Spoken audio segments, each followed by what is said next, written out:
ကျွန်တော်ဒီနေ့တင်ဆက်ပေးမှာကတော့ပေါ်တော်မူဦးအဋိဌံအောင်ပေါ်တော်မူဖရာရဲ့စမ်းကြယ်လာတော့ပေါ်ထွန်းလာပုံရှားစဝင်လေးကိုပြောပြပါမယ်ခိုက်တယ်လို့နာမည်ဆိုးထွက်ခဲ့တဲ့ခြံကြီးနဲ့ထူးဆန်းတဲ့အိမ်မက်နမိတ်တွေကနေစပြောပါမယ်ရှခင်ချမ်းပိုင်ရှင်၅ဦးအထိအသက်ဆုံးရှုံးခဲ့ရလို့ဘယ်သူမှမဝဲရဲပဲခိုက်တယ်လို့နာမည်ဆိုးနဲ့ကြော်ကြားခဲ့တဲ့ကလားမကြီးခြံအဲ့ဒီခြံကြီးထဲမှာနှစ်ပေါင်း900ကျော်တိုင်အောင်တော်ရိုင်းပင်နေကြွယ်ပြောက်နေခဲ့တဲ့ပကံခေတ်အလောင်းစီသူမင်းကြီးရဲ့ဥတော်တော်ဘုရားတဆူထူးဆန်းစွာပေါ်ထွန်းလာခဲ့ပါတယ်။အဲ့ဒီနေ့မှာတော့ပေါ်တော်မူဦးအဋိဌံအောင်ပေါ်တော်မူမြတ်စွာဘုရားရဲ့စိတ်လှုပ်ရှားစရာကိုတွေ့ဖြစ်ရမှန်သမိုင်းကြောင်းကိုဖန်ဆက်ပေးသွားပါမယ်ခင်ဗျ။ဒီပေါ်တော်မူဘုရားရှင်ရဲ့မူလသမိုင်းဟာတက္က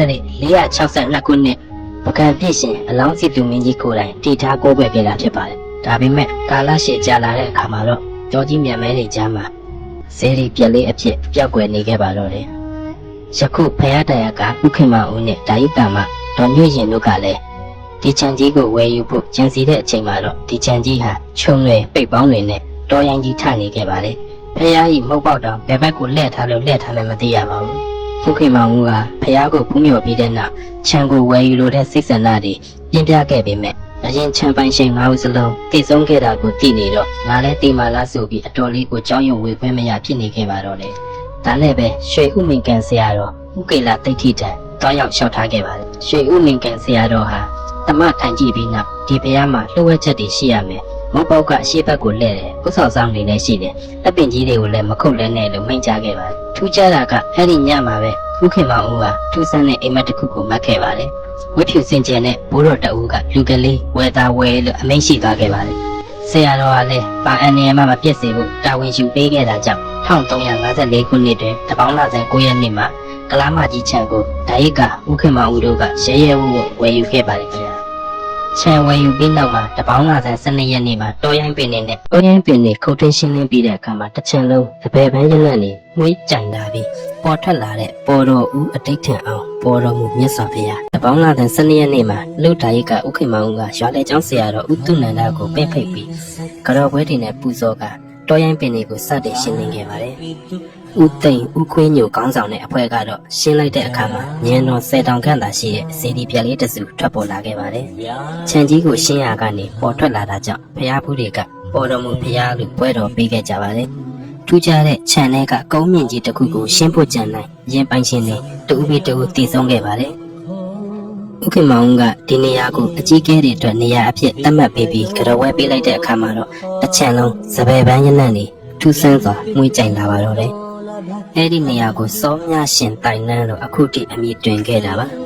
။ဒီနေရာမှာဖျားဘူးလာသူတွေအတွက်အထူးမှကျင်တာကတော့အများစုကအရှိကမှန်ရင်ထဲမှာရှိတဲ့ကြောက်စစ်ဖျားကိုပဲဖို့ပြီးပြန်သွားတတ်ကြပါတယ်။တကယ်တော့အဲ့ဒီအနောက်ဘက်လမ်းမှာတက္ကရာ462ခုနှစ်ကအလောင်းစီသူမင်းကြီးတည်ခဲ့တဲ့အစစ်မှန်ရှေးအောင်ဖျားဂိမ်းဝစ်စံပယ်နေတာဖြစ်ပါတယ်။နောက်ထပ်ထူးခြားတာတစ်ခုကတော့ရှေးထဲမှာအရေးထင်ဟပ်နေတဲ့စင်းနုတော်၅စုပဲဖြစ်ပါတယ်။အပေါ်ကစင်းနုတော်၅စုရဲ့အရေးဟာရှေးအောက်ကိုတိုက်ရိုက်အချိုးကျမြင်နေရတာလေးကအံ့ဩစရာပါပဲ။ဒီနေရာလေးမှာစင်းနုတော်တွေကိုရေလေးတက်ပယ်ပြီးဆူတောင်းရင်အမတန်ဆူတောင်းပြည့်တယ်လို့ကြော်ကြားလာပါတယ်။ဒါရကဥခိမောင်ဦးကဒီဖျားမြေကိုကျမတဝက်စာတသိပ်ပေးရင်တော့မရောက်နိုင်ဘူးလို့တရားထက်သန်စွာနဲ့ထိမ့်သိမ်းခဲ့ပါတယ်။1352ခုနှစ်မှာကြံကင်းတိတ်ထန်ပြရာကနေအောင်မြင်ခဲ့လို့ပွဲအကြီးကျယ်ပေးခဲ့ပါတယ်။ဖျားရဲ့ဘဲဘက်ချမ်းမှာလည်းဒေါက်တာရီမြစ်ကြီးတည်ရှိနေပြီးဖျားဘူးလာရင်လေငင်းခံအပန်းဖြစ်ခြင်းသူများအတွက်အရန်ကိုတာယာလာတဲ့နေရာလေးတစ်ခုဖြစ်ပါတယ်။အခုဆိုရင်စီးပွားရေးအတွက်အင်္ဂါထောက်ယာဒူးနဲ့စာမေးပွဲအတွက်ဆိုရင်တနင်္ဂနွေတောင်ကနေအတိတ်ထံပြုရင်တကယ်ကိုအောင်မြင်တယ်လို့ကြော်ကြားလာပါတယ်။တချိန်ကခိုက်တယ်လို့နာမည်ဆိုးနဲ့လူသူမနီးတဲ့ခြံကြီးဟာအခုဆိုရင်တော့ဖျားရှင်ရဲ့တကိုးတော်ကြောင့်နည်းနည်းရရမှဖျားဘူးတွေနဲ့စီကားလို့နေပါပြီ။မန္တလေးတိုင်းဒေသကြီးစင့်ကိုင်မြို့နယ်ရွာအောင်ကုန်းကြီးရွာကပေါ်တော်မူဦးဒိဋ္ဌံအောင်ပေါ်တော်မူမြတ်စွာဘုရားကိုအရောက်လှမ်းလာပြီးအေးချမ်းမှုတွေနဲ့အတူကုသိုလ်ယူဆုတောင်းကြဖို့အားလုံးပဲအဋိဌံအောင်လို့ဆုတောင်းပေးကြပါစေ။အဆုံးထိကြည့်ရှုပေးတဲ့တဝူးကြီးတီတန်ကိုကျေးဇူးများတင်ပါတယ်။ဒီလိုမျိုးစိတ်ဝင်စားဖွယ်ဘုရားသမိုင်းကြောင်းများကိုအမြဲတင်ဆက်ပေးမှဖြစ်လို့ကျွန်တော်ရဲ့ channel လေးကို like and subscribe လေးလုပ်ပေးခဲ့ဖို့တောင်းဆိုချင်ပါတယ်။ဗီဒီယိုလေးကိုအဆုံးထိကြည့်ပေးကြလို့ကျေးဇူးပါ။နောက်ဗီဒီယိုတွေမှာပြန်ဆုံပါမယ်။